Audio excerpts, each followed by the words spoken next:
Rahotanni daga jihar Borno, inda 'yan ta'addan Boko Haram suka sake kai mummunan hari wanda ya yi sanadiyar rasuwar sojoji da 'yan sa-kai na CJTF da fararen hula.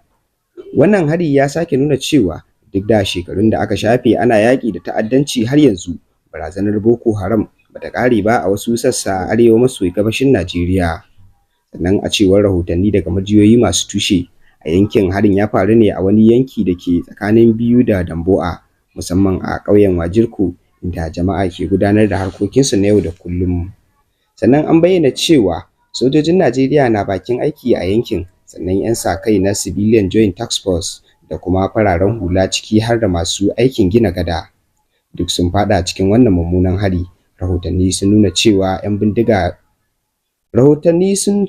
Boko Haram sun zo ne cikin shiri dauke da manyan makamai, inda suka kai hari babu zato babu tsammani, suka harbe mutane, suka haddasa rikici, sannan suka tsere zuwa dazuka. Sannan wasu shaidun sun ce an ji ƙara harbin bindiga na tsawon lokaci, mutane sun ruga suna gudu domin tsira da rayukansu.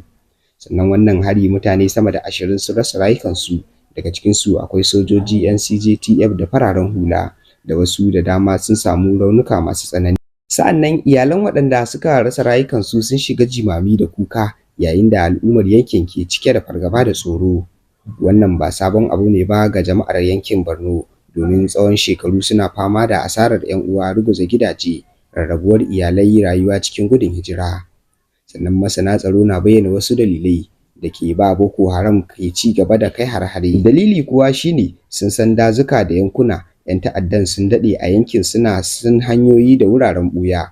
Sannan abu na biyu shine matsalolin tsaro a wasu yankuna. Rashin isasshen jami'an tsaro a wasu wurare na ba su damar kai farmaki. Sannan talauci da rashin aikin yi, wannan na baiwa 'yan ta'adda damar yaudarar wasu matasa. Sannan haɗin kai da wasu ƙungiyoyi, a wasu lokutan Boko Haram da ISWAP na samun hanyoyin taimakon juna.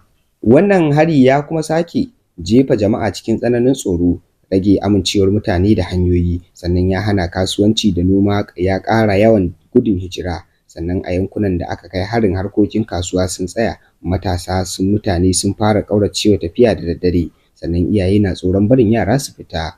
Sannan bayan faruwar harin an kuma ƙara tura sojoji a yankin, an fara bincike da sintiri, an yi kira ga jama'a da su ba da sahihan bayanai.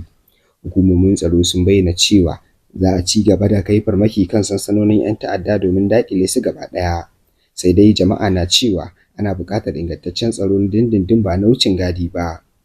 Masu sharhi da dama na cewa yaƙi da Boko Haram da bindiga kaɗai ba ne ba, dole a haɗa da ilimi da ayyukan yi da tallafin rayuwa da gaskiya da kuma adalci. Sannan al'umma na kira ga gwamnati da ta ƙara rayukan sojoji, da tallafawa iyalan waɗanda aka rasa rayukansu, sannan su saurari koken jama'a a yankunan da abin ya shafa. Sannan a ƙarshe, wannan sabon hari da Boko Haram suka kai a Borno babban abin takaici ne, kuma ya nuna cewa har yanzu ana da sauran aiki mai yawa wajen kawo ƙarshen ta'addanci a Najeriya.